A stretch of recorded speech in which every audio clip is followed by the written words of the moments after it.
Hey everybody, welcome to the Chiustream. I am very excited to welcome one of my wonderful friends, Thomas Fluharty, to the stream. Hey Tom. Hey, how you doing? Good, thanks. The other person we have on the stream today is my wonderful assistant, Masay. Hi guys.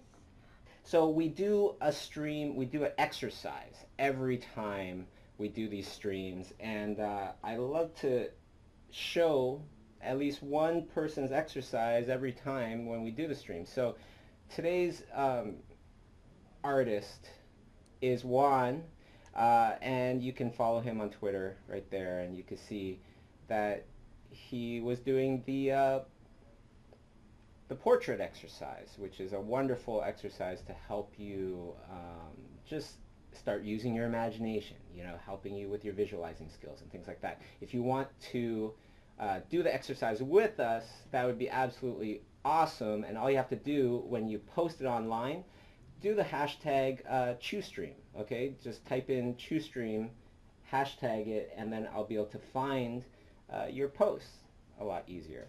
And then hopefully we'll feature you in one of the future streams. So today's stream, I want to just do something festive. Tom, I want to do like a Christmas-themed stream of some sort, winter holidays kind of thing, I guess. I don't know. We'll see Cool. how it goes. Awesome. But I think I'm just going to start off with whatever I usually do, which is, I guess, a creature of some sort. We'll see how it goes. But we already have some questions, so let's start off with Wendy's question, which is, so this question is to me and says, Bobby, do you have any plans to bring schoolism to St. Louis? I would love to go to St. Louis. I don't know. Have you ever been to St. Louis, Tom? No, I have not been to St. Louis. St. Louis. So, yeah, no plans yet. No plans yet, but who knows? You never know what's going to happen in the future.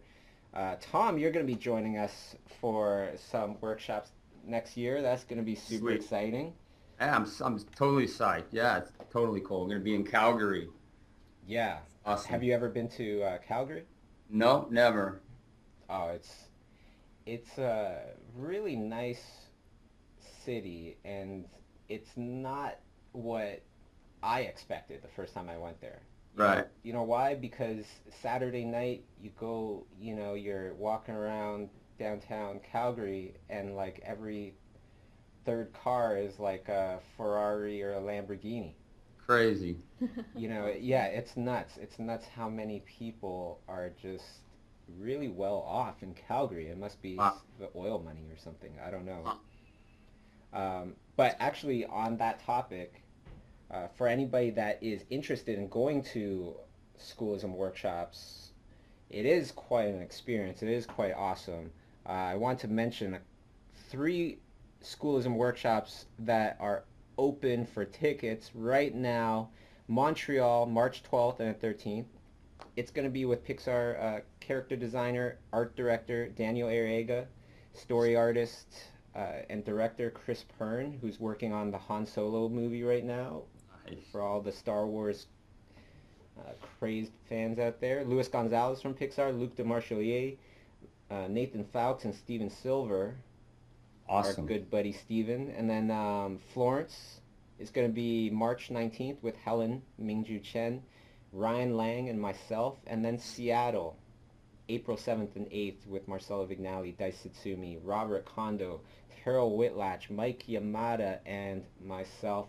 And that's the same weekend as the Emerald City Comic Con. So, come early for the workshop, stay for the Comic Con. It's going to be great. That sounds awesome. Yeah, I never been to Seattle either, so I've heard a lot of good things. Have you been to Seattle? No, I haven't. No, Well, actually, Comic-Con kind of stuff, which ones have you been to so far, Tom? Like, I know you've been to San Diego, the big one. Yeah, I've been to San Diego. That was really cool. I love San Diego as, just as a city in and of itself, but man, to be there along and to meet with these guys that I actually admire, these artists, it was so cool. So San Diego Comic Con is the only Comic Con that I've been to as of now. So, Oh, no way. yeah. Well, it's yeah. all downhill from there, I guess, because that was Yeah. the biggest, baddest one out of all of them. Yeah, totally. I mean, I got my eye on a few. In the last few years, I've been doing more personal work that's geared more towards that. So I'm definitely talking to a few people that have done some other cons, and definitely got my eye on a few. But San Diego was just awesome, and I met a bunch of great people. I mean, I met Steven, Silver, and a lot of other. I mean, John Navarez, Pascal Campion. I mean, if anything, just even meeting these guys and becoming friends with them has been like just so cool. And the other thing, you realize about these Comic Cons is there's so much not about, excuse me, sorry. There's so much not about comics, Oh, yeah. It's so much about other fandom, things. almost, right? Like anything that has any kind of fan base around it, that belongs in Comic-Con almost. Yeah, totally. So it was awesome to see, and to just to walk around. I mean, it's actually quite a hilarious place to go, Yeah, and Missy, you've never been to Comic-Con, right? San Diego one? Yeah, No, not yet. but you've been to the Toronto one. Yeah, the Toronto Comic Con. I saw you Expo. there. Yeah. And you've been to CTN. Yeah, CTM was great too. Yeah, San Diego Comic-Con, definitely one of my favorites. But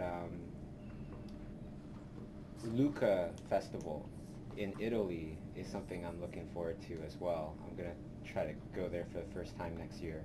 Yeah, you're gonna go to that? Yeah, and Tom, like you've been doing a lot of really awesome, killer personal work over the last year or so. Thank you. Are you going to do anything with that? Are you going to put that into a book or anything? And Yeah, I'm actually, I'm going to be doing a sketchbook. I'm in the process of it now. I have a designer that designs books for a full-time gig. That's what she does, and so she's going to design the book. But the book is basically it's going to be 72 pages of just solid, hardcore drawing and sketches. So that'll be my first book. But I'm totally psyched. And so that will actually, that's another thing that's sort of propelling me to sort of attend some cons as well, is have something to sell like that. And so the book will be out, hopefully, it definitely will be out by the time I do Calgary. And, but yeah, it's cool. I mean, it's just going to be, all these sketches actually quite large in the book. So that's kind of what I'm gearing my work towards now. If I get free time, I just... really been focusing on just establishing and getting a bunch of sketches over my career, to fill up this book. And I think I have plenty right now, but I'm still creating. So yeah, it's pretty cool. Well, you know what? It seems like the paintings or the drawings come out fast and furious. I wonder how long it takes you. Like, for example, the recent one of Mother Teresa or your Stanley drawing. Oh, love the Stanley drawing. Like, how long does that take you around? The Mother Teresa, I did in about 3 hours, I think. Wow. And that one was about 3. The Stan Lee was probably about a day. Mm-hmm. It wasn't a full day, but I did start it in the morning, and I knew I had this really cool Stan Lee, a bunch of different faces, and I've seen them drawn, by a bunch of artists in the past. But I found this one that was really cool, like a profile, and it just moved me, So, I mean, I think when we do sketches, we have to kind of grab images that maybe everybody isn't doing, and stay away from the cliche pictures because everybody has seen them. Mm. And then what I did was I found this really cool profile shot of him, and he had this finger out, and it really, I had this extra big board, and I was like, man, I really want to do this thing large. So it ended up being like probably 6 hours. But I looked at it as beyond a sketch, more like a painting. You know what I mean? Like I wasn't limiting to, well, it's just a sketch. It's never just a sketch, right? So well, let me ask you this. I got a whole bunch of questions and stuff yeah. that, but so what are the biggest differences in your procedure when you are sketching in your sketchbook versus sketching on a large scale? That's a fantastic question, because in my drawing class, I have them send in a sketch, and I always tell them, like, look, there are different purposes for sketches. You know, there's a quick study, and there are establishing sketches that you're just using to figure something out, and then there's sketches that you're going to just go far enough with it, and I'm gonna scan it into Photoshop and move it around into my image, but it's really pretty accurate as far as some of the detail, but some of the other details are not necessary. And then there's a sketch so that's another level of sketch, and then there's another level of sketch that has, I'm gonna give it as a gift, you know what I'm saying? So that sketch has to have everything there, and some places in the sketch can be left sort of suggestive or less detailed, and so those are the different reasons for a sketch, you know. And so with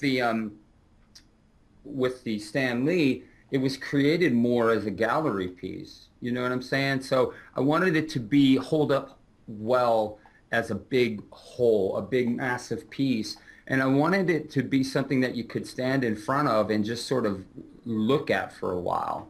You know what I mean? Like, do you use mirrors or things like that to be able to see your drawing from far away? Because obviously if you're drawing a sketchbook, you could just use your arm and then you can see it from far away and then bring it up close and start drawing on it. Right. Well, I mean, I have a mirror that I always look into that's behind me, right? And that will give me a fresh eye, you know, and I think you probably do it as well, where sometimes you can't see if you've looked at something too long, you know, and you have to maybe take a break, come back to it, take a quick look at it, even backing up 10 feet and taking a look at it, you know. Yeah. I guess it's always about observation and looking and just taking a break, like going up for lunch and coming back, and sometimes when you come back you go, oh man, that sucks. That's not as cool as what I thought it was, you know. Yeah. And so it's always this there's a moment of time that's necessary to sort of breathe a little bit and to come back to it. So yeah, so flipping it in a mirror, looking at it in a mirror. In Photoshop, I'll just horizontally flip it, you know, and go back and forth really fast. Or if I do a change, and let's say, I never really rely on liquify to do a caricature, because I need to nail it down outside of that and establish it outside of that. But sometimes I might blow up a nose just slightly or make a smile with liquify. And then once I save it, I just go back and forth between the two with Command Z, and I can really see pretty quickly that change of how it worked or didn't work. You know what I mean? And then I'll save it as an option. So it's those kinds of things with sketches where they have different purposes, you know?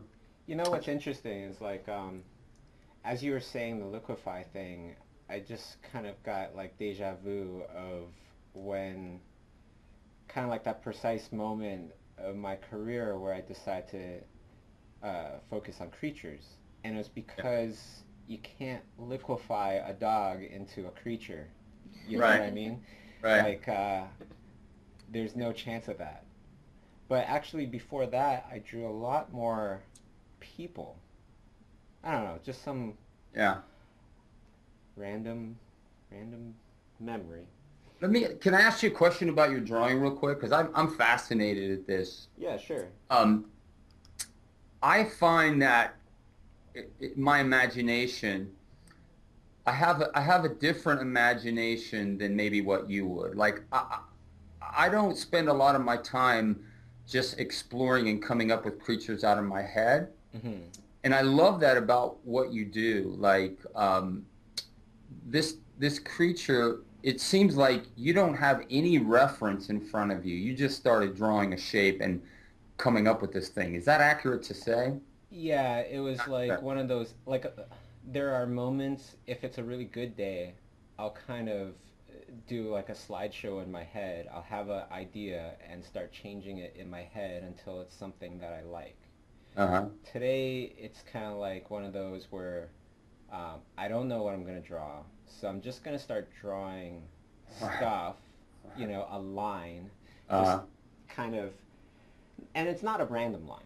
It's more like, okay, well, I am thinking that the creature, whatever this thing is going to be arching this way or stretching that way. And right. then through that, what can I see from this line? What can I imagine from this line? Okay, and throw on a couple other lines and so on and so forth, and try to develop something that way. Um, Crazy. That's amazing.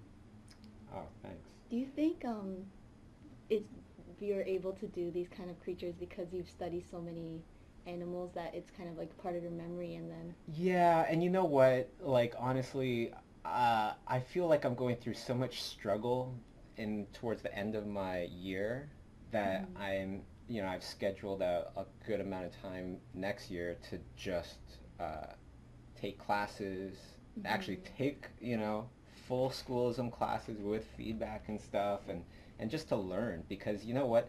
After a while, the curves in your line, the straightness of your lines and things like that, it's almost like they start to repeat. Like, You get too comfortable? yeah, like you could look at certain cars and you could tell if they're a Toyota or whatever because Mm-hmm. of the certain curves that they have. Mm-hmm. And I feel like I'm in this funk where I have constantly the same kind of lines that I use. Huh. Um, and I don't think it's like a huge problem right now, but it's a problem that I see that I want to kind of take head on before it gets worse. That's interesting. How long you've been a professional now for how many years, Bobby?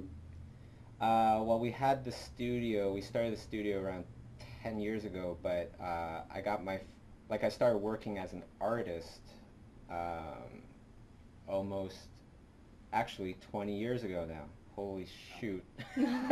Crazy.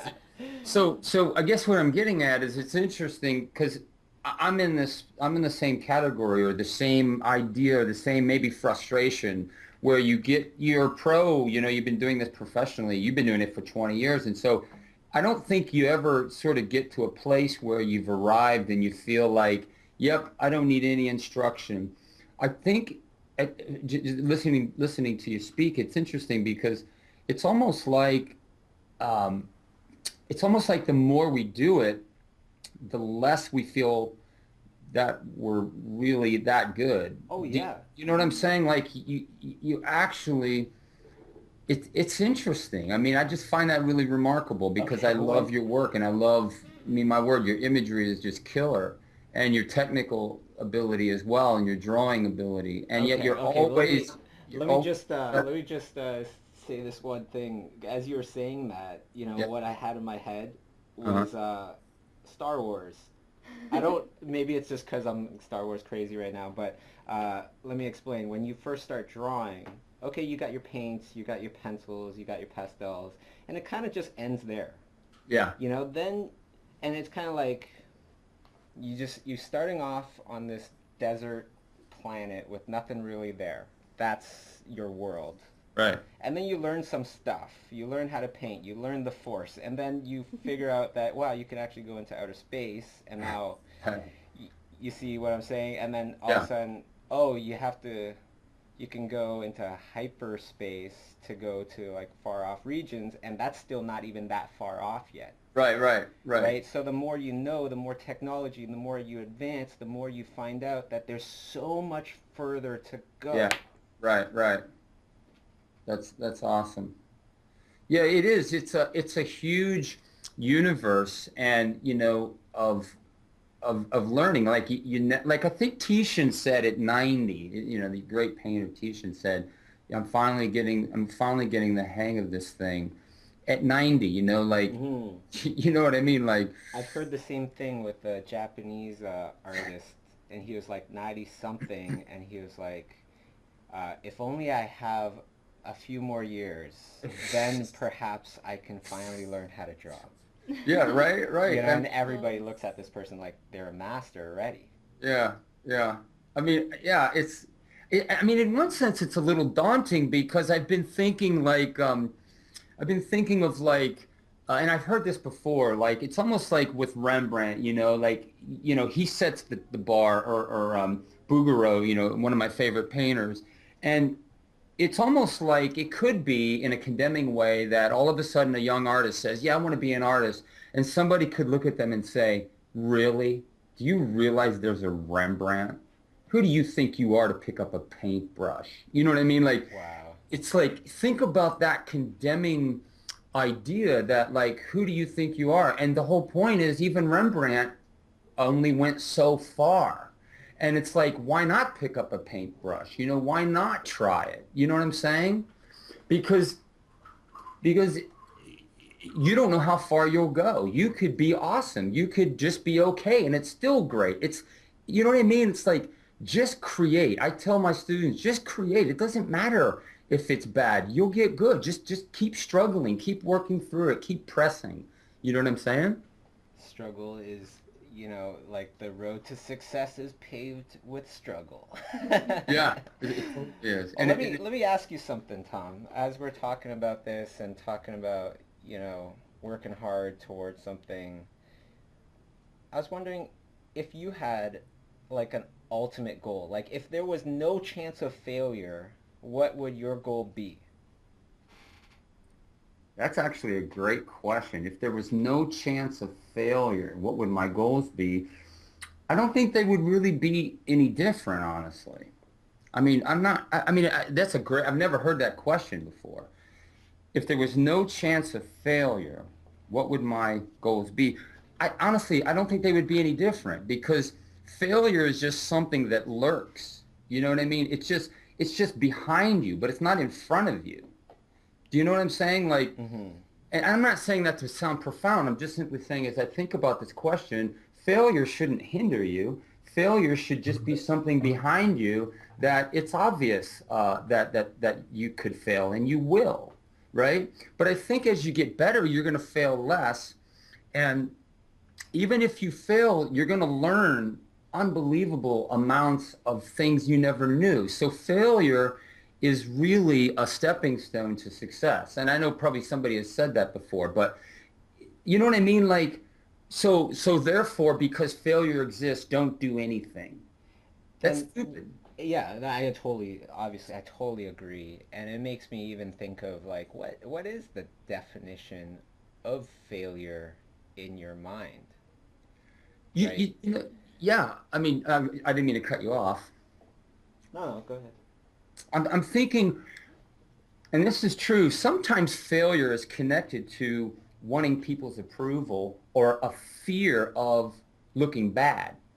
And if we can remove other people's views of us and just fail publicly, or not, you know, that fear of maybe wanting approval or wanting to appear better than we are, if we can remove that and set that aside and just create as artists, that's when I think we're really going to get really good. And I think that's maybe a good thing about social media, is that we can post these things that we're doing. But I think sometimes even social media gets to a place where we only want to post our best because we want to appear, you know, awesome, right? But I think I posted this, I did this little sketch of Frodo, and I gave him like a really fat face and a short chin and whatever, and a thick neck, and people commented on it and started saying, well, it doesn't really look this way, it doesn't look that way, I don't think it's that great, and it created a debate on Instagram, and I thought it was so cool because I said, you know what? And then a friend of mine finally tried it, and he said, okay, I'm going to say something. I think this is great, blah, blah, blah. And my whole point was, I think it's great that we show things that aren't totally perfect. I think it's great that we show things that are half-baked, or maybe we missed on it. Maybe we didn't really see it, and when we woke up, we go, my word, what did I post that for? That sucked. But I think it's cool. You know, I think it's cool to post things that aren't up to par. No, I totally agree, and I think that for the most part we might be in the minority here. But like on Monday, I was doing a stream painting Yoda with John Hardesty, and my painting looked like it didn't look like Yoda. It looked like one of my relatives or something like that. That was green, but I posted it anyways. I didn't even care, but It's awesome. I did get that feeling in the pit of my stomach, like, ugh, I don't like this painting, right? And it's Right. totally such a gem of, of thought that you said about, about thinking if I forget exactly how you worded it, but just saying that if we remove how other people think about it, Right. then failures become, you know, they're not really a failure anymore. Yeah, that's exactly right. That's exactly Right? right. That's awesome. I love that. That's awesome. I want to go to a question Sure, here. sure. So the question says, do you spend time at nature museums to get ideas for creatures, skeletons, shapes? I'm going to change this slightly into, so what places do you go to, such as museums or art galleries and things like that, to get inspired? Um, I'm trying to find that question. Yeah. So where do I go to get inspired, or is it more about what museums? Like what exactly are you asking? Like, So I can okay, answer so this person's asking, do I go to nature museums to get ideas for creatures, skeletons, and shapes and such? that. Right. And so I'm changing that slightly into, like, where do you go to get inspired, if you were to go to actual place? Right. Um, well, I mean, museums definitely do that for me. You know what I mean? Even the zoo can inspire me. I mean, you know what I mean? Like you Where do start you looking. go for people watching? Um, the mall is, like I live in Minnesota, right? So Mall of America, very iconic place, right? I was just there the other day and just sat down and just did some gesture sketches, and just watched the way people were standing and focused from the hip down, Mm-hmm. and just it was fascinating. And plus, I lived in New York City where just people watching. And so you can be inspired by a fold around at the clunking at the bottom of somebody's foot, the baggy jeans buckling on the floor around their big shoe. I mean, those are the things I'm paying attention to that inspire me. And Mm. so, I mean, it could be anything. I mean, even just driving down the road and looking at the lighting hitting on a barn or something, like I live on the country a little bit, so, or even a cow. I don't know. I don't know. I mean, it's like, where are you not inspired, I guess, is my question. You know what I'm saying? Like, That's where are awesome. you inspired? Uh, Me, I try to, just like what you're saying, is just try to get inspired from everything, even the most mundane things. Try to look at it like this creature. I was thinking, obviously, of an iron, right? Wow. Like Uh-huh. the That's, face or whatever, and then that developed into this weird creature thing right now. huh. Uh, Obviously, an iron is not looked at as like, wow, that's so interesting, but That's crazy. and a lot of times you put two things that don't really belong together, and then it's interesting, it's funny, or just interesting. That's crazy. We have another question here from Mark's Everywhere. He says, a lot of artists preach intensity and draw, draw, draw. Yeah. How can we not become obsessed to the point of burnout?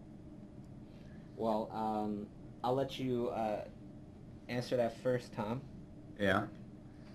Well, it's going to be different for everybody, I guess. You know what I'm saying? And I guess I'd have to get at the root of why we are obsessed, or ask that question, why are we obsessed, you know? And that's something that's going to be different for everybody. I'm not really sure. I mean, that, you know, I mean, maybe you could say the word passionate, you know, because I think this intensity to draw, you know, it has to be something like you have to ask yourself, well, what is moving me and motivating me to do this? You know, like, what is it? And sometimes we're just wired that way. Like, I'm intense, you know.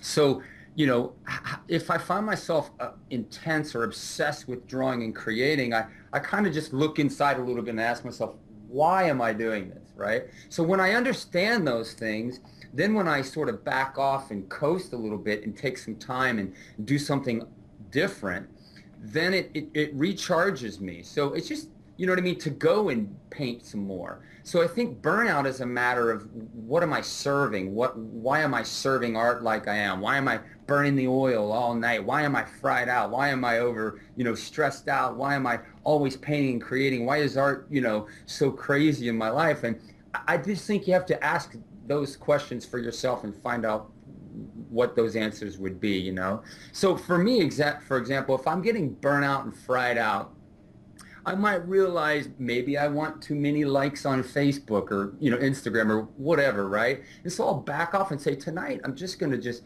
chill out. I'm not going to go down and just be crazy. Or maybe I just love creating. I just want to draw this painting. I mean, I just want to draw this sketch. And there's this intense draw and leaning and passion in my life that I just want to draw this thing. But I also realize there's other important things going on, you know. I got a family, I've got a wife, and so I say, no, I'll get to that tomorrow. I'm going to go do something else, and I'm going to do something maybe more important. You know what I mean? So that helps me not become burnout because I have priorities, right? Mm-hmm. The other thing I just saw somebody posted on social media yesterday was, it was this sort of a spoof on nature, and they talked about nature as a drug.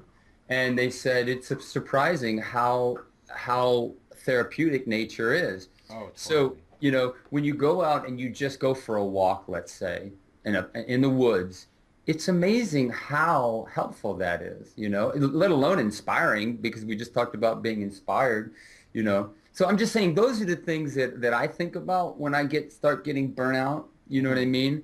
And it's really, you have to do, sometimes you have to do things other than art, I think, so that you're not just so fried out. You know what I mean? I don't know what it would be for you, but that at least for me, that's what I have to think about, you know. Well, help you. You know, the question was, you know, a lot of people, they preach intensity in drawing. How do we not become obsessed to the point of burning out? And I actually want to dissect this question a little bit. Awesome. Like, how can we not become obsessed to the point of burning out? Now, does obsession actually lead you to burning out? I don't think so. Right. I think that stress leads you to burning out. That's good. And right. Can you be intense without being stressed? Right. I think great. Yes, absolutely. Yeah. If you're playing basketball and you love basketball, can you be intense? That's good. While being happy, right? Yeah. Yeah. So that, I think, is the key in my own, you know, answer to his question. What actually makes you burnt out? I think stress. So how do we get rid of that stress while still being productive? Yeah. Like, then you mentioned nature. Yeah. One of the things that I love is when I get into work and it's still dark outside. Uh-huh. And half an hour later, I go outside and I watch the sunrise. Right. That is just naturally motivating, you know, inspirational. It makes you feel like you've gotten ahead already. Right, right. Even though you're working hard, you're being intense, you're doing it in this very wonderful, you know, happy way. Right, right. And you know what? That leads me to another thing which I'd like to bring you into this, which is a a lot of the happiness that I feel that feels the absolute best are the times when I really earned it, you know, through Uh, deep digging and pushing super hard. yeah. You know, happiness coming from hardships, Right. is that something that you've had your own experiences with as well? I'm sure there must be some examples that you have as well. Like working super hard, get through it, and that's what actually made it such a happy, wonderful experience. Yeah. Yeah. I mean, definitely. I mean, you know, it all depends on, I mean, it's a broad question, I think, for me to answer because I have different ways that I make money. But like sometimes if things are so completely stressed out with doing my work that, and it's just extremely frustrating. Um, there's getting beyond those moments and finally having a time to just sort of chill out and maybe do something that I really want to do makes me brings it's there's a rest and a relaxation after you get through very difficult moments. And sometimes with I do storyboards a lot, that sometimes I'm drawing things that I actually hate to do, or it's just extremely frustrating. But once I get through those frustrating moments and I finally get back to a free pocket of time where I can create what I want to make, then it's a restful time. I mean, I'm not sure if that answers your question, but as far as these frustrations and the difficulties, they make you stronger, and they finally can propel you to create the kind of work that you really want to do. You know what I'm saying? Well, yeah, and I totally agree. And something to kind of add to that is that, if there was no struggle, if everything was easy, how fun would that be? Right. You Right. know, and actually that's coming from something that Marcelo Vignali told me. So I want to definitely credit him on that. But it really made me think and really made me, remember that, where it's, it's like there are some plants that can't grow indoors unless Right. it has constant wind. It Right. needs the Right. constant wind and the rain and all the elements beating the heck out of it Right. Right. for it to become strong. That's right. And What? if it doesn't have any of those obstacles in the way, it will grow limp and die. Absolutely. It's like the fight and the struggle is is really is really. I mean, anybody great has struggled. I mean, Michael Jordan got cut from the basketball team. He Mm. was cut in the eighth or the ninth grade. He didn't make the team, and he went out and practiced and shot 500 free throws a day. So I'm just simply saying, I'm thinking of the plant, the little one little blade of a that grows through the crack in the sidewalk, or Mm-hmm. busts through the sidewalk. You know what I mean? Like, everybody's rejected. Everybody. Spielberg was rejected. Steven Spielberg was rejected. I think Alfred Hitchcock was rejected. Dr. Seuss was rejected 27 times. I find that hilarious. Where are those 27 editors? They're probably killing themselves, if they're still alive. Like, they missed the biggest children's book illustrator concept artist of all time. You know what I'm saying? Like, so there's these rejections, or the struggle, or the door slammed in your face. They can't stop you, and they only make you stronger. Well, They should. they should make you stronger. Yeah. I don't But I don't like them, but they should make you stronger. no, totally, totally. It's like iron sharpens iron or whatever that saying is. Yeah. And it's kind of makes me think, can you truly call yourself successful if you've never had the test of failure, That's a great question. That's right? a great question. How Yeah. can you actually consider yourself successful if you don't know Yeah. that you know, like if you hit failure, you're not going to crumble. That's right. That's right. That's right. And That's a right. lot of the kind of confidence that I have now to tackle really big goals or really big dreams is knowing that I've been through a lot of failures. I've been through a lot of hardships. I know what's going to happen if I face those again, Yeah, yeah, right? that's right. I think it's cool if somebody tells you, I don't welcome this, but I think it's kind of cool to the soul what happens in a person when somebody tells you, you know what, you suck. Move to a small town and start there. You are average. You are not good. You'll never do this. I don't think it's cool that they say it. What I'm saying is that can crush people's dreams. I don't welcome that at all. I think that's horrible to say to somebody. But I've just heard stories after stories where when people are just really dealt with in a terrible way, how they prove that person wrong in one sense, you know, and the person is a jerk for talking like that. Like you should never talk like that to anybody. You should always encourage them and be honest with them, you know, but you don't need to use language like that. But what I've seen is when people fight when they have to fight through terrible situations or bad things that are said or just huge discouragements.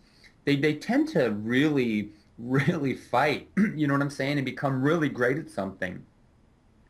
It's a pretty interesting process. There's a great question here for you, by the way, Awesome. about what you just were talking about. This is from Marks Everywhere. Uh, Thank you for the question. It says, Bobby, how does it feel to have your own series greenlit? Does it take you back to when you were a kid, imagining having your own series, or the early days at Nelvana? Okay, so backstory. Some awesome news has happened.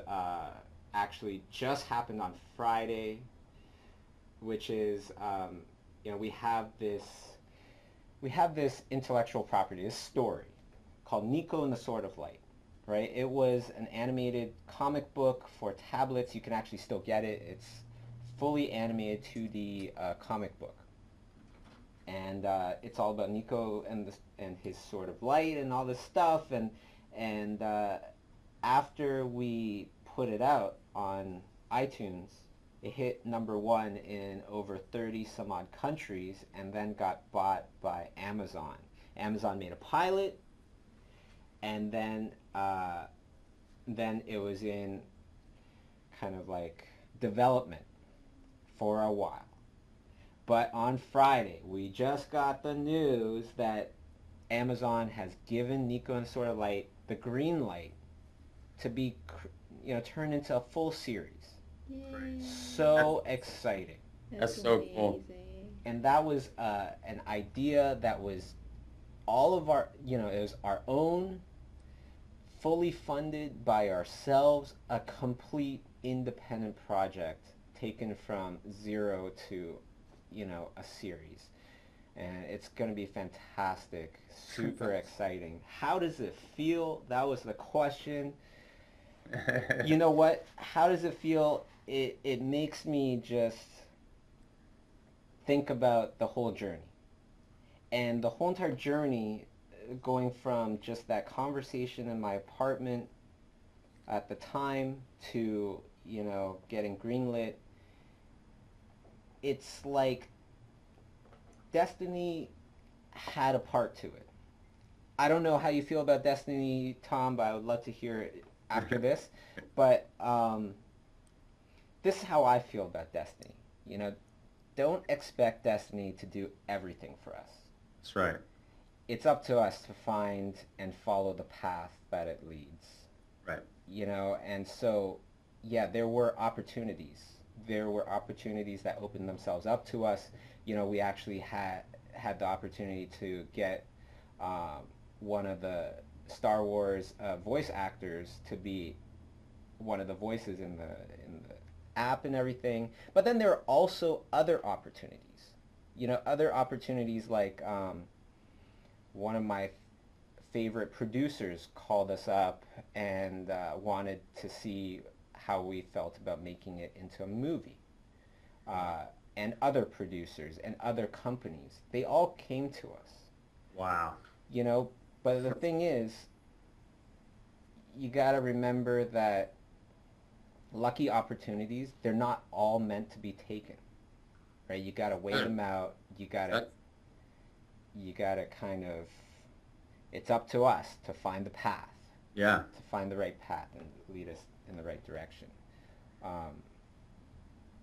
That's in awesome. the end, I just feel like everything that I believe in and kind of live by, this was the evidence.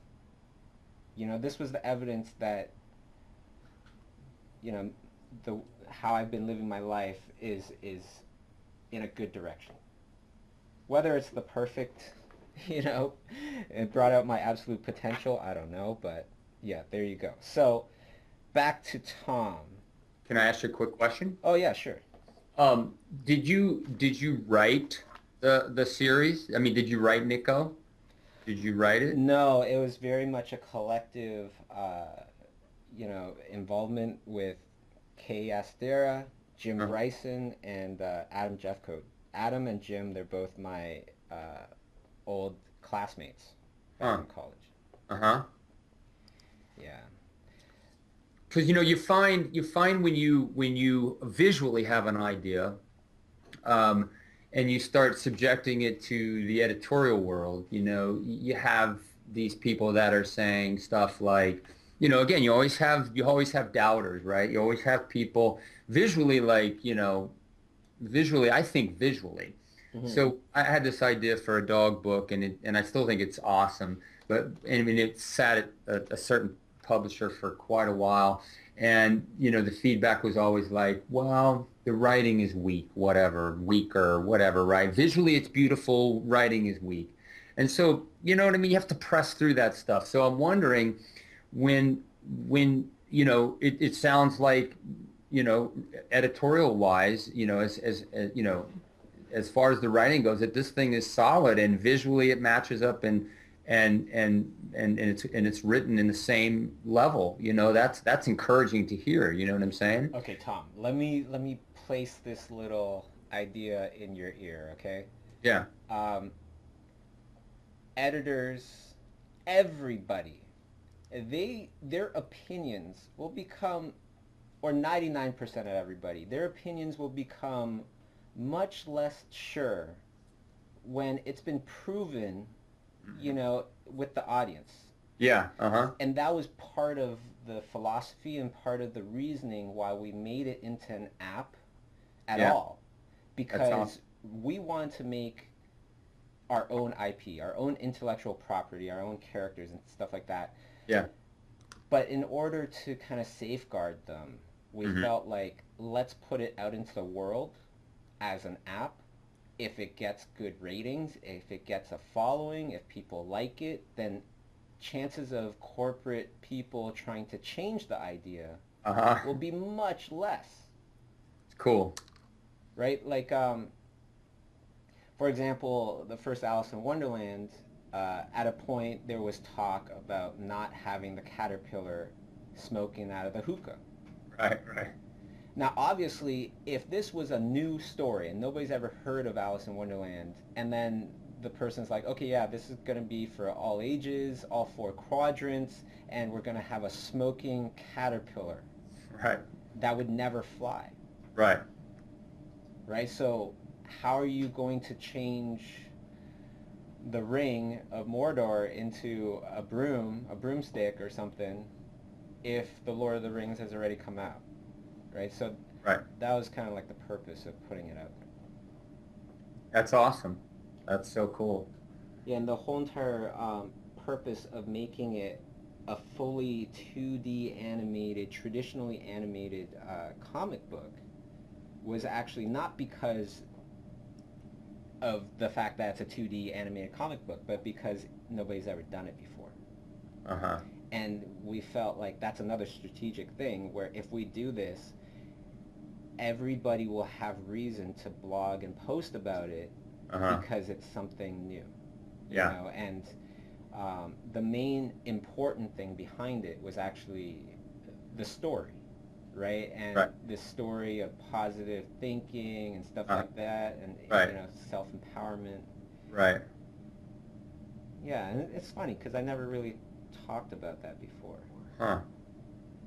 Yeah, I mean, what's interesting, and I've seen this numerous times, you could put the biggest star in a movie, and if it's not written well, it isn't going to do much, you know? And so that's what I love about what you're saying is that, like, you know, you wrote this thing and what it's about, that resonates really what the story is about, you know what I mean? Like that, visually it's beautiful as well, but you know what I'm saying? Like, I just think it's so cool to sort of set aside the naysayers, you know, and the doubters, you know, and just do what you believe in, you know, what you love, you know. That's what's cool about that. And then I love seeing that success. And then you find other people, not talking about your friends that have contacted you, but all of a sudden people want a piece of the pie sometimes if what you've done, like basically people will reject you, but if you succeed, then all of a sudden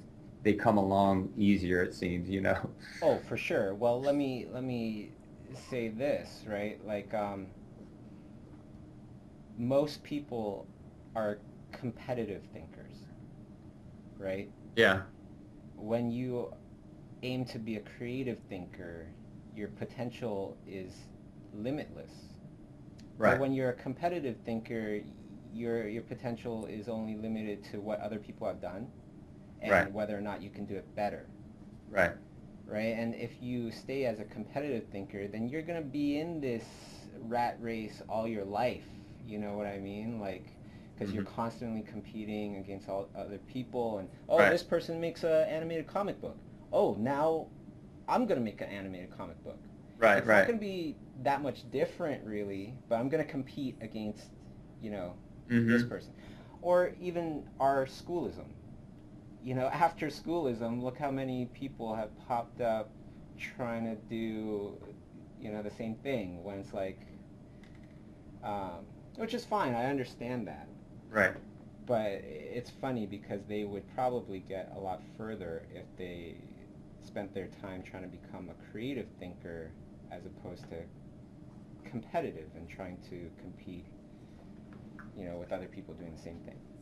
Well, can you define creative thinker? Because that's good. You've really you've really clarified competitive thinker. That's cool. Yeah. So What give some points as how a creative thinker thinks.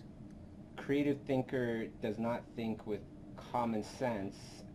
They think with logic, and if logic and common sense line up, then fine. Say, you know, she did 2 years of school, Mm-hmm. and then she dropped or took some time off or whatever you want to call it, and now she's Yeah. working with us, right? And it's just like, so she's been thinking a lot about whether or not to go back to school, Right. Yeah. right? And that is the common sense thinking Mm-hmm. there, Mm-hmm. right? You go to school, you try to get good grades, and you try to be in the top such and such percentage of your class, and blah blah Right. blah. Competitive thinking. Mm-hmm. Mm-hmm.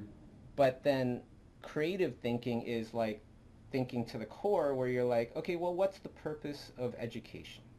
Is Right. the purpose of education getting a piece of paper I can say cost me $200,000, or is education an investment in my future? Mm-hmm. Mm-hmm.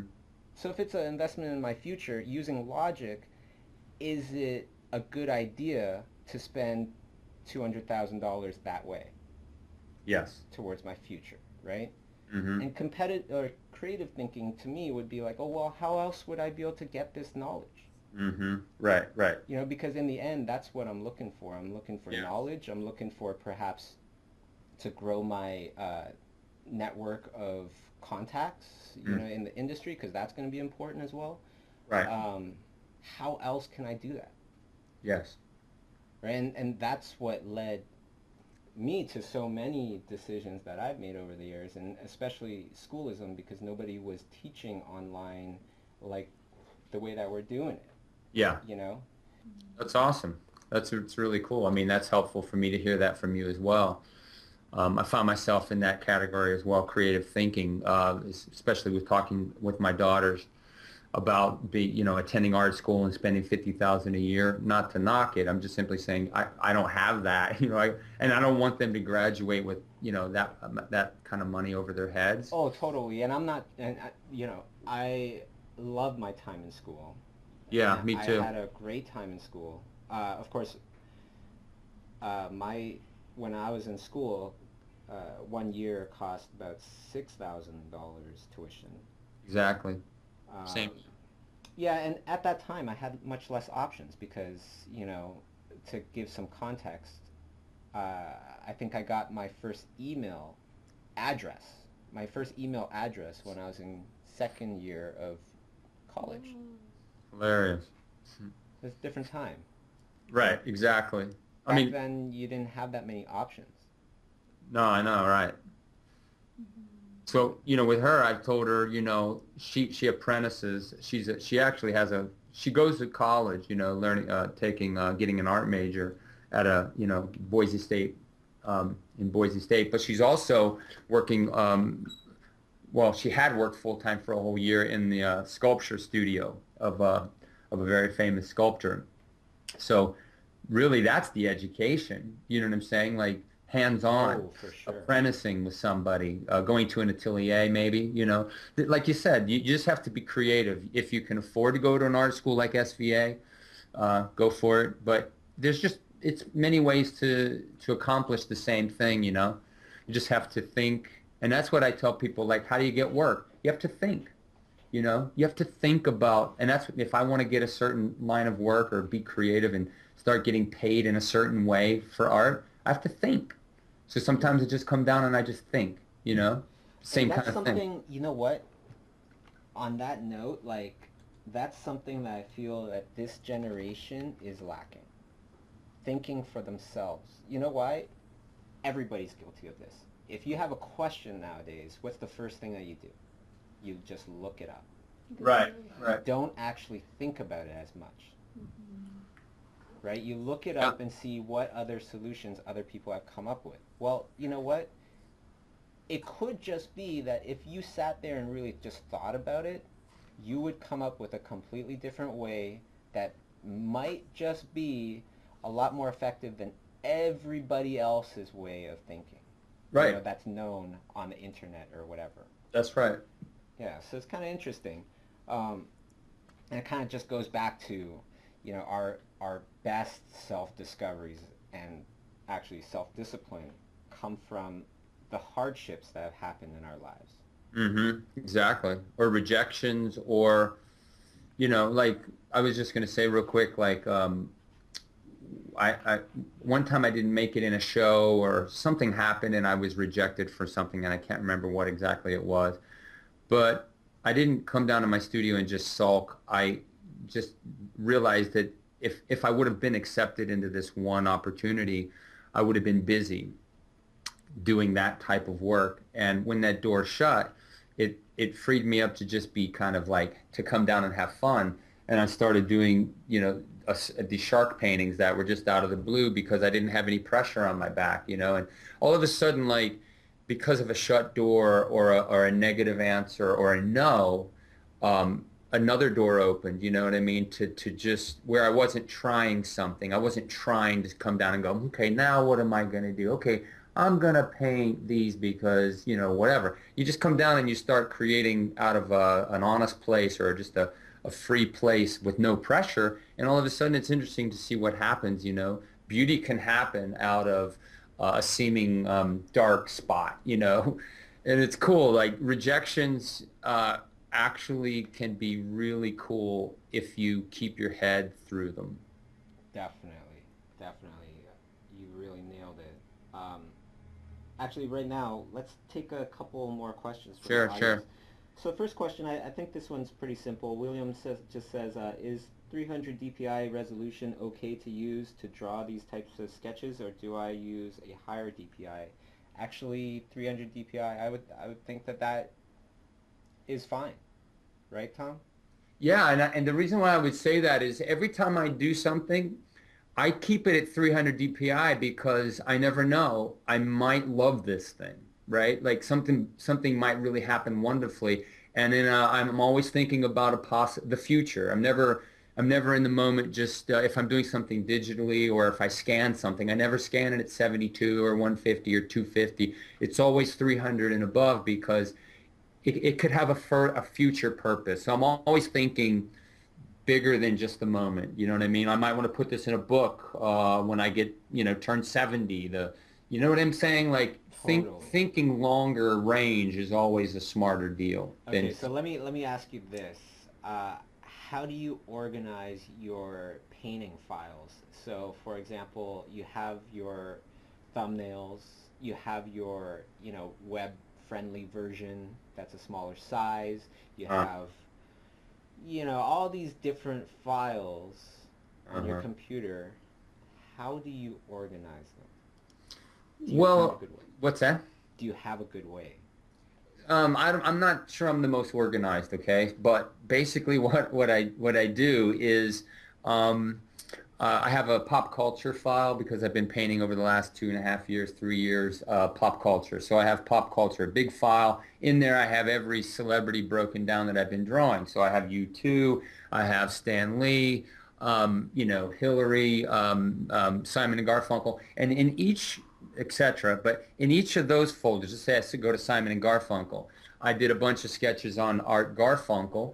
I have an Art Garfunkel folder in the Simon and Garfunkel folder, and then in there I just have all kinds of different folders in the Art Garfunkel or Paul Simon. I'll have a folder for him. So that's really how I break it up. And then if I want to get specific, like a low res, I'll just type in Paul Simon, low res, or I have a Twitter file, let's say, or an Instagram file. So Twitter is a lower DPI. You can't post anything higher than a certain DPI on Twitter for some annoying reason.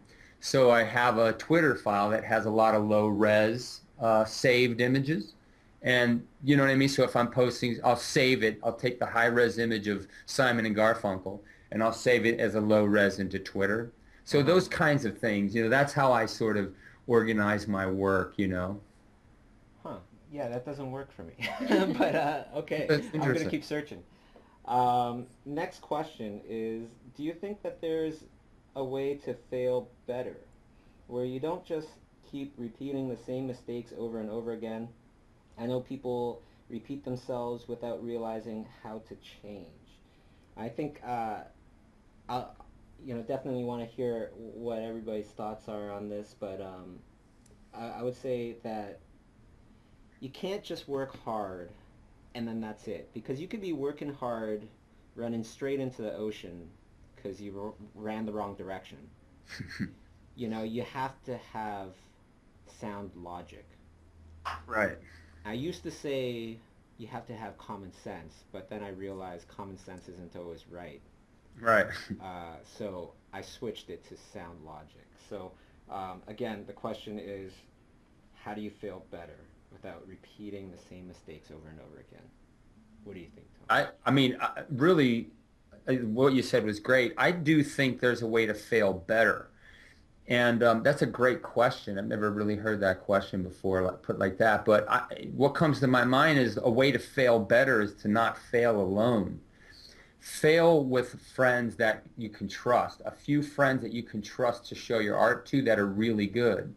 And those friends you need a core of a few people around you that you can show mediocrity to, or you can show really something that you think is awesome. Because what you want is maybe I have 3 or 4 people. You don't want 50 people in the kitchen telling you that those brownies are good or bad or whatever. And don't look for help and wisdom from social media. You don't need people you don't know to be weighing in on your image.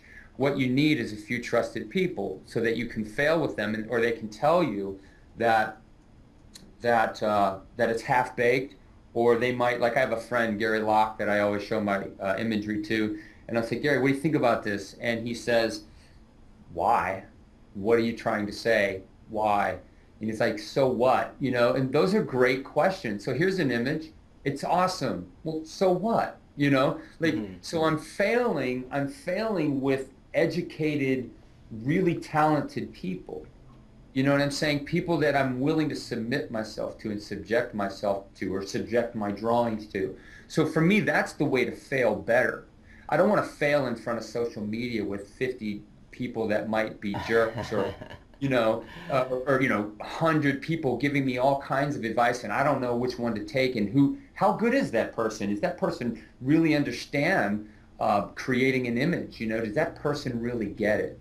So to me, that would be a way to fail better. Have a small circle around you, you know, that you really admire, that you know is going to tell you what you need to hear. And I would say, don't let it be your mom or your dad that's going to make, totally. You know, your mom thinks you're a rock star, but you don't need that. What you need is someone really good that you admire to build a core of people around you. That's a way to fail better. Well, yeah, it's funny because my mom keeps it real. She'll tell me my stuff stinks. That's awesome. You know, which is fantastic. And my dad, he's hilarious. You know, I was asking him on the phone. I was like, the other day, I was like, so, do you watch Game of Thrones? And he was like, you know, I watched it before, but I just don't get it. Why these shows with these, like, creatures and fictional, like, you know, giants and stuff like that? I just don't get the appeal. You know, I'm like, Dad, that's what I kind of do for a living. But yeah, that was really funny. But I totally agree with the surrounding yourself with a tight-knit group of people that you really respect their opinions and not to totally just trust the public and their opinions, because if you handpick the people that you want to get opinions from, you are thinking that they are all you know, people with sound logic. Yes. And that's a big reason why, you know, the schoolism classes work. I don't mean to bring it back there, but I'm bringing it back there. It's true, though. You know, when you have a professional looking over your work, it's a completely different experience than having maybe, you know, Joe Schmo that works at the flower shop looking over your work. That's right. That's right. And another thing that I want to just tell you about is Craig Mullins. He's doing this class where he's doing a portfolio review, right, on schoolism. Right.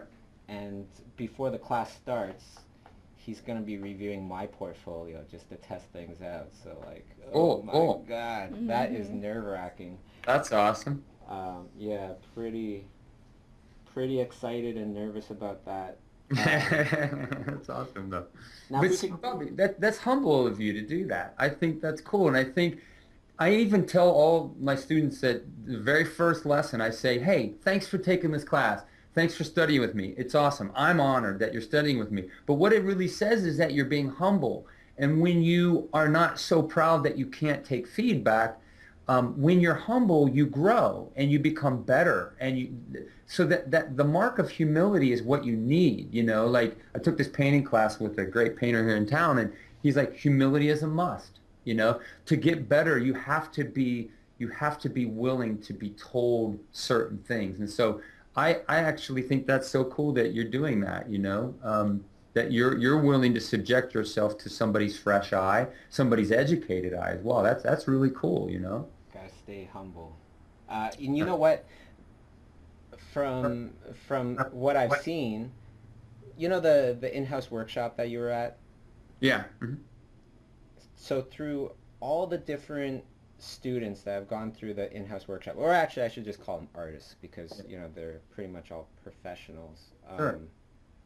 The ones that go the furthest are always so humble. They are the most humblest people. They are always super open to taking in more information. And I think that's what happens when you become humble, right? Like you open yourself up to new ideas, new possibilities. Right. Absolutely. And I say it like in art school, the loudest person that said, I am the greatest artist in this room, was never the greatest artist in the room. Definitely. And the reason why they said that is because they looked around and they saw one or two guys, people, you know, one or two students who were better, and they knew that they weren't, and so they had to scream it out loud. But everybody already knew they weren't anyways, you know. But the great artists never said it. They didn't have to say it, right? So that's the cool thing about humility. It's like it's not an insecurity. It's like it's an insecurity to be proud and to sort of try to say you're great. Everybody knows who's great, you know. So those people are always cool too, you know. Like to be teachable is how you get really good, you know. To be teachable, that's really kind of what humility has as a side of it. It's like a diamond. It has all these facets to it. Humility does. It looks and smells in a certain way. But one of the sides of humility is you're teachable. Yeah, You know? and you know what? Something important I think we should just mention to everybody is that it doesn't mean that you don't talk about your art or you don't show your art at all. You know, Right. like we, especially freelancers, independent artists, if we don't talk about our stuff, nobody's going to hear it. Nobody's going to know. So right. there is that kind of thing with a lot of younger artists where they're like, oh, this person's always talking about their stuff. Oh, they're trying to, you know, promote their stuff so much, and I'm sick of it, you know, this and that. Right. Or maybe they feel like, oh, this person's selling out even. I've even heard that before. Huh. But of course, I would have to assume 99.999% of these people are young artists that haven't actually started their careers as an artist. Because you got bills to pay. You got, you know, responsibilities and stuff like that. If you don't take jobs, you're not going to be able to keep doing art. Right. Yeah, that was a really great question. I'd love to go to another question. Do either of you have a before bed habit that allows you to go to bed in a positive mood? Oh, interesting.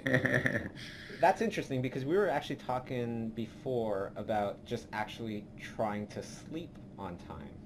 I think that is our big problem nowadays. Right. Right. Like I generally go to bed in a good mood. Yeah. Me too. Me too. Something that, what, do you have any recommendations, Tom? You know, it's obviously different for everybody.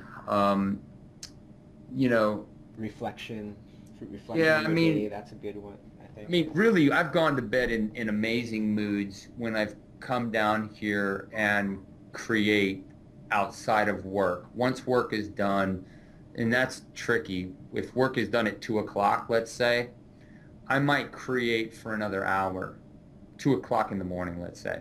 Yeah. It's done at 2 o'clock. I finish the job at 2 o'clock. Sometimes I have to get up at 6 a.m. and start the job because the deadline is at 11 a.m. So I only get 4 hours of sleep. So I don't have an hour to just sort of do my own work.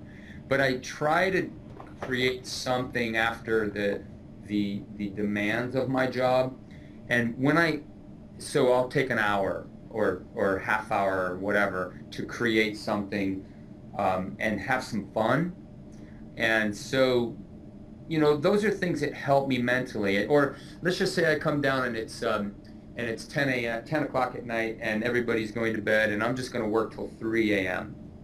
So I'm coming down for 10, 11, 12, 1, 2, 3, 5 hours. I'm going to work for 5 hours on something I really want to do. Well, by the time I go to bed, because it's something I really wanted to do, I'm pretty excited, man. It's pretty cool. And then I'll post it on social media before I go to bed as well. So getting to what I really want to do, it helps me mentally. Sometimes if I've gone to bed after a real terrible day of changes with these art directors on these storyboards and the pressure, sometimes I lay my head on my pillow and it's rough. You know, it's like that was a sucky day. But that's rare, you know, but you still have to deal with that, you know, because I don't always lay my head on my pillow and it's been a perfect day, you know. You have to learn how to live through life with sucky days and difficult days and amazing days. So, you know, it's just getting to personal work can make the difference. So if you take an extra hour or two at the end of your demanding day, that can be helpful. You know, and especially in the beginning, you're gonna have a lot of really, you know, tough days and things like that. And I think I think the first suggestion would just be like to change your definition of what is success to you, or Mhm. and or um, what are your expectations of your life. Yeah. So, Mhm. for example, people will forget stuff. People will mess up. And w- sooner or later, somebody is going to forget something important that is important for you, and that might be a time where you might get upset and you might, you know, be in a bad mood. Mhm. But if you just kind of look at it in terms of like, well, um, if I'm blowing bubbles in the air, am I going to get upset when a bubble pops? No, that's life. That's what's going to happen, right? Yeah. Like, why are you being so upset that you know, did you just realize you're not in a perfect world? Yeah. You know, you're actually in the same world that you knew you were in before, a world where all sorts of stuff happens all the time. So Right. instead, you know, something happens, you can walk away from it. I think you kind of just chalk that up to, well, that's the part of life that happens like this, Mhm. you know, and that's normal, Right. right? When we have an expectation that, oh, all these things should happen just like this, or else I'm going to get upset. Right. Well, you've already kind of put the trigger, you've already made the trigger of how you're going to get upset, and the trigger is based off of something that is inevitably going to happen at some point. Mhm. Right. Yeah, so, you know, change your idea of like what you expect out of your day, and you'll have less bad days, I think. Mhm. And the other big one is um, when you hope for things that are out of your control. That I feel is a could be setting yourself up, Right. right? Because now you're stressed, not just unhappy, but you're stressed because stress, a lot of times, that comes from things that are out of your control. Uh, let's go to the next question here, which is, so speaking of knowledge, when will tickets for the Berlin workshop be on sale? Right on. So let me just talk about that. So Berlin workshop, I believe that's going to be going on sale end of this month or early January. The way to find out is sign up for the Schoolism newsletter. Okay, I can't stress this enough because the newsletters, it's really become all about artists. It's not necessarily about promoting things to death. You know, every newsletter we take the time to put in to make it about an interview or a tutorial or one of these streams and things like that. So it's all about artists. It's all for artists. Sign up to be in the know, and you'll know right away once we launch the workshop and open it up for ticket sales. And of course, if you don't like knowledge and you don't like tutorials and things like that, you can always unsubscribe. It's just one button away. And actually, I want to mention the most hardcore, the most intense thing that we do as Schoolism, Imaginism, is our in-house workshop just outside of Montreal, Canada, in Awesome. Saint-Julien. Sweet. We only accept 4 artists at a time from all over the world. They come in to learn for 30 days. They live with their mentor, Thierry Lafontaine. And not only that, but towards the end of your workshop, we fly in a guest artist to live with you as well and teach you and all that stuff. And Tom, you went when did you go? Yeah, I think it was in August last year, I think. Awesome. And how Yeah. was your time there? Oh What was man, the experience like? it was amazing. It really was amazing. First of all, he's hardcore, man. He's like a Navy SEAL, right? He's awesome. We just it was just 24/7 of just talking art, and just we would we just never stopped talking. We'd be like talking about values and looking at the landscapes and just it was just constant. Like it was just so cool. So I was so blown away. I mean, I'm not trying to sell this at all. I'm just simply saying, like we talked about being creative with how to learn. That would be something I would do if I was a student. Like I would go hardcore for a whole month. I mean, it's just like a dream place. And I met these really cool students from all over the world, like France, another one, someone was from Belgium, someone was from Canada, and I can't remember where the other one was from. I can't remember, but it was just so cool. And I had the opportunity and the privilege of, just going deep just with art and talking about painting and everything. And the food was just, I mean, I'm not saying this, this is totally true. I don't recall that I've ever eaten food like that. We were driving in the middle of nowhere. I don't know, in the middle of nowhere, and there was this restaurant there that had, it was a French restaurant. I think it was French. It had the best food I've ever eaten. And I lived in New York City. So for this place to be in the middle of the country somewhere, and then this other store selling like, free range, chickens and, organic, meat, it was just so cool. It was so cool. So yeah, I mean, I'm a huge fan. I would go back in a minute to do it. It was so cool. But if you can do it as in your whatever age you are, go for it. It is super cool. Right on. Wow. Thanks for that. Yeah, it's a lake house, right? So you are about 45 minutes outside of Montreal, I would guess.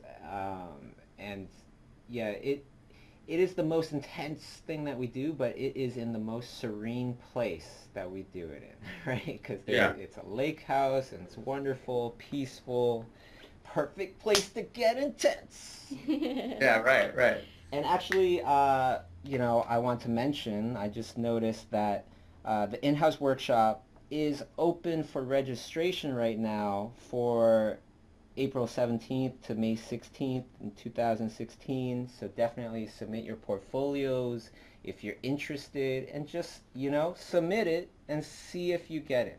That is my advice to you, because a lot of people are like, how do you get in?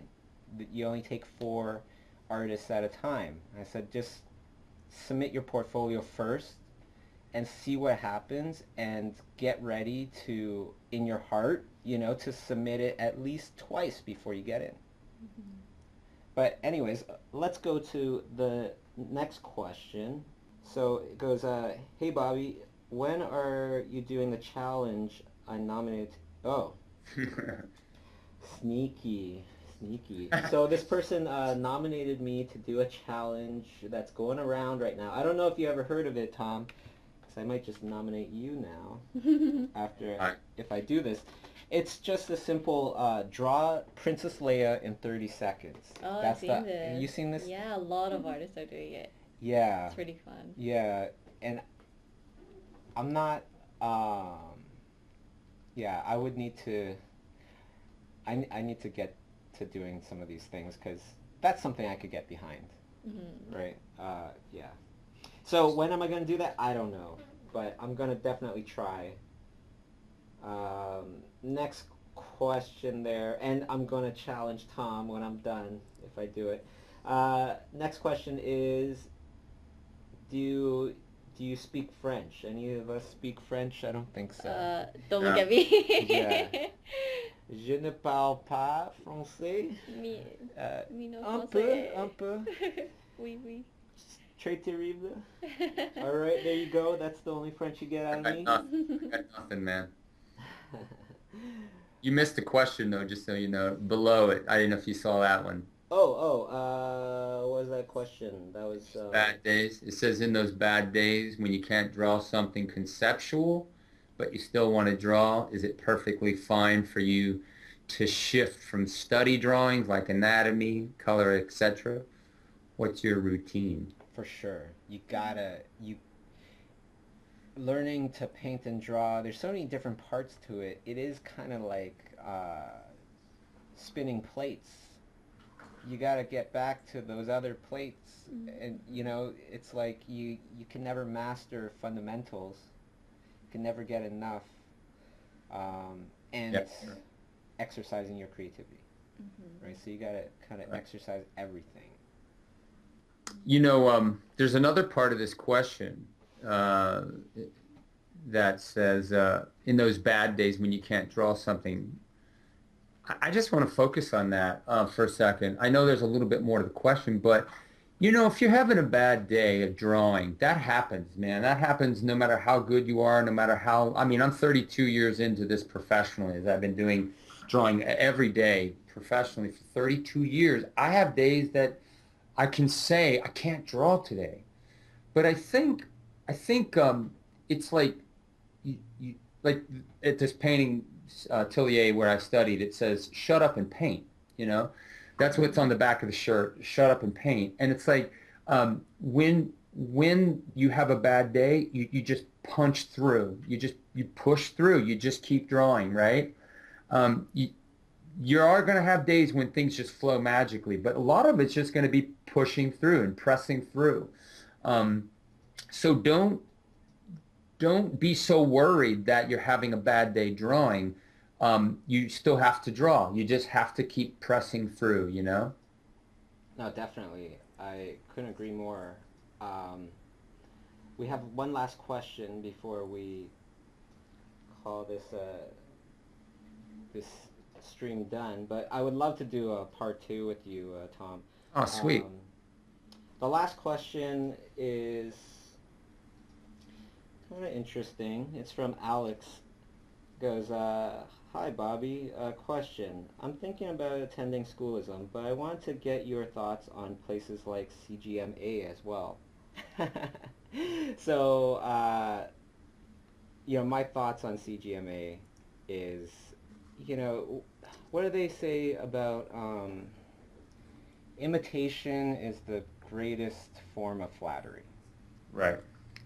Right, and when we started schoolism, obviously there were a bunch of places that were inspired, let's just say, by how we were doing things.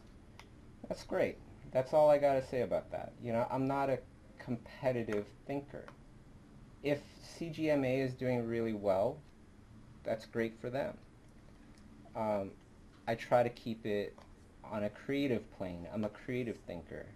Right. So something that I can say, though, about schoolism is that schoolism, it has succeeded in the last 10 years and really led a lot of that niche part of this, art education industry because it comes from an honest place.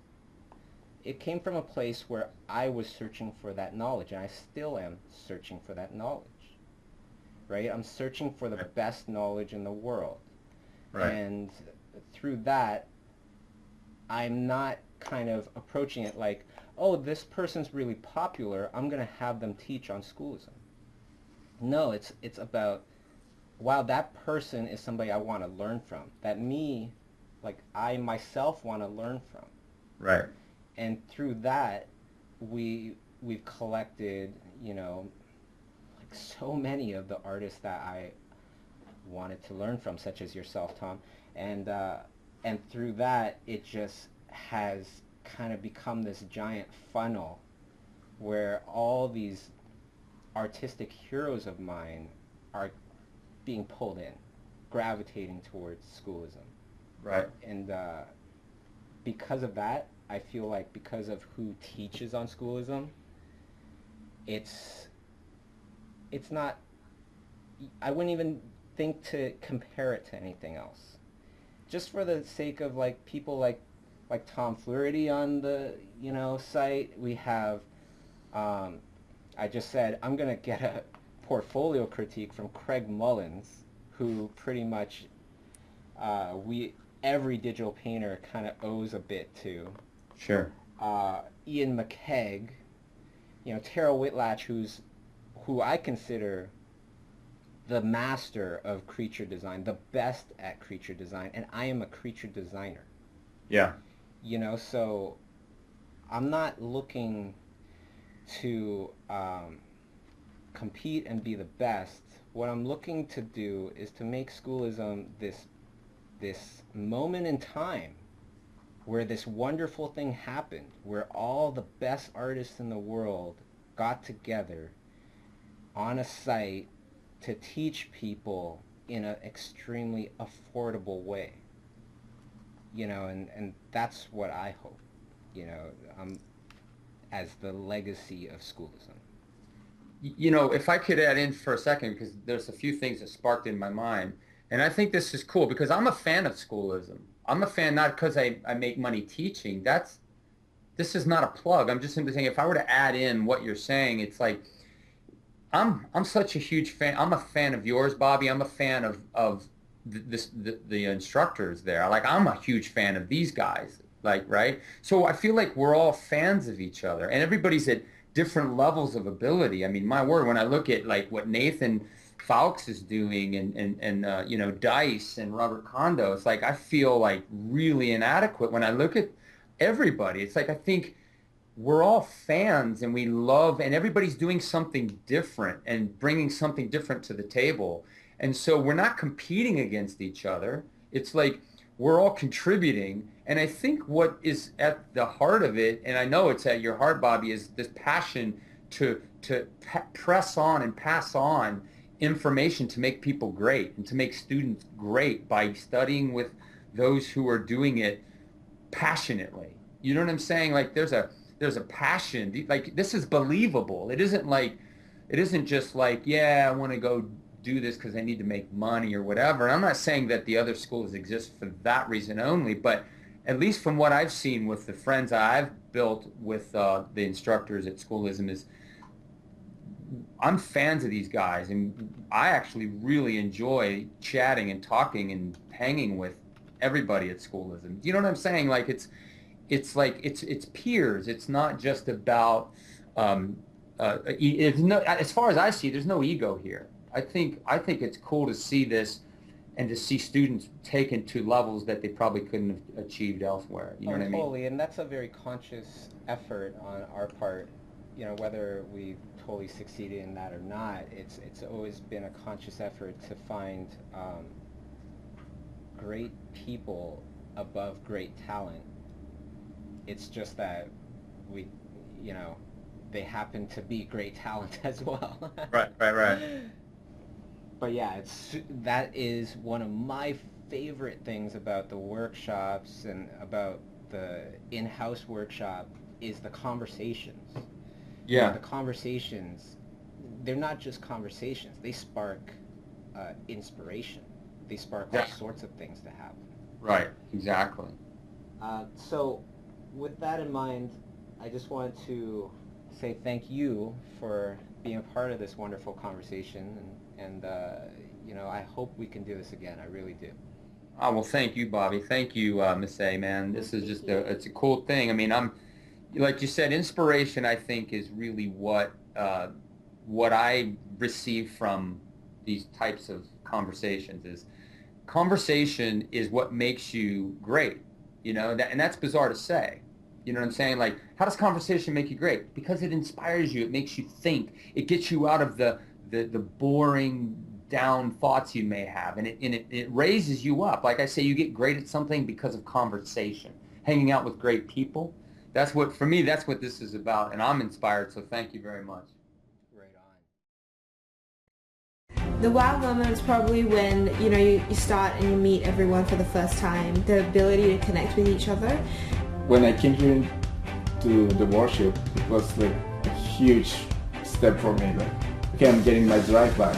And there was a little period where I found myself like I couldn't draw the way I used to, and I was a little lost. And then after the second week, there was a day where everything clicked, and all the things that they were telling me kind of like made sense. And in a minute, I understood the whole thing, and that was pretty overwhelming moment. Like, okay, now I get it. Now I can get all the stuff that they're teaching me, and I can apply it to what I've been doing for the last years. T is a very persistent teacher. He's very honest, and I think that's what makes us grow, because he's not afraid of showing what we're doing wrong and what we can do to improve. He's not trying to make us happy, he's trying to make us learn. So that makes all the difference for me. T has a very clear way of explaining things. When he gives us our feedback, it's just like you think that you've done an okay job, and then he just takes it to like a whole different level. That's just the main crazy thing, because now I can take well on the Cintiq, and 3 weeks ago I couldn't. I've evolved so much since I came here. It's like a boot camp where I got all the tools I need. I think that's the most incredible thing, and we've been working like this for the whole month, and I feel that I improved a lot. And so that was one of the reasons I really wanted to do the workshop. Be surrounded by art, be surrounded by other students. After this workshop and meeting other artists, you really get to open your mind to the different perspectives and the different minds and how big the world actually is. Someone's from Spain, someone's from Austria, Brazil, and then people in Canada. It's just crazy. This was the best experience I've had in education. It's like I went through college and I had to do a lot of classes that I wasn't interested in. I would do the things I was, and then it's diluted in between different subjects. But this one, you live the course, you wake up, you're in class, the level of immersion is so intense that there is no way that you won't learn a whole lot. It was extremely rewarding. It's definitely life-changing. I would definitely recommend this workshop to anyone. I haven't been to any other school or class or anything like that where the teachers have this level. This is industry level. This is something that you don't get in any normal school in any way. So the fact that you are living with them and they're teaching you stuff day by day and they can comment on what you do, it's a big privilege, it's a big thing. It's not, you don't take it for granted. It's really amazing. I really suggest it. The first Colombian here, so I'm gonna just spread the word because it's really worth it. I love an experience. Every artist should go through such an experience. Learn meeting people and getting to know other techniques and going deep into art for like a whole month. It's awesome. Awesome! Awesome. Awesome. Awesome. Awesome! Awesome.